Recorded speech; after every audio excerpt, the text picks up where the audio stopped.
নমস্কাৰ সকলোলৈ মোৰ ইউটিউব চেনেলটোলৈ স্বাগতম জনাইছোঁ। আজি এইটো মোৰ প্ৰথমটো মিনি ব্লগ আপোনালোকক আগবঢ়াইছোঁ। আজি ৰাতিপুৱাই হাতত একাপ চাহ লৈ মই ৰাস্তালৈ ওলাই আহোঁতে দেখিলোঁ হাতত পেহী, খুৰী, মা, নবৌ সকলোৱে এডাল ঝাৰু লৈ আমাৰ গাঁৱৰ ৰাস্তাটো চাফ চিকুণ কৰি আছে।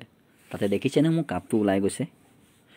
মই সেইটো কাৰণে ভিডিঅ'টো নবনোৱাকৈ থাকিব নোৱাৰিলোঁ আৰু লগতে মোক অহা দেখি আমাৰ কাজু মানে আমাৰ কুকুৰটো দৌৰি আহিছে। এয়া মাহীয়ে এডাল ঝাৰু লৈ মোক সুধি আছে, কি কৰি আছ তই? এয়া মই ক'লোঁ আপোনালোকক এটা সৰুকৈ মিনি ব্লগ বনাই আছোঁ, আপোনালোকে সকলোৱে বোলো চাব বোলো।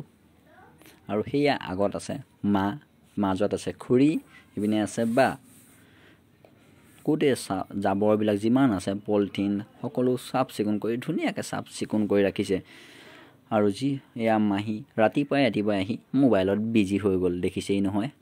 কিন্তু বেলেগত নহয় দেই, কামতহে বিজি আছে মানে মোবাইলত ফটো দি আছে মানে। আৰু যিসকলে মোৰ চেনেলটোত নতুন গৈ আছে তেওঁলোকে লাইক, কমেণ্ট, শ্বেয়াৰ লগতে ছাবস্ক্ৰাইব কৰিবলৈ নাপাহৰিব আৰু যিমান পাৰে তিমান শ্বেয়াৰ কৰক। আকৌ এটা লগ পাম নতুন মিনি ব্লগৰ জৰিয়তে।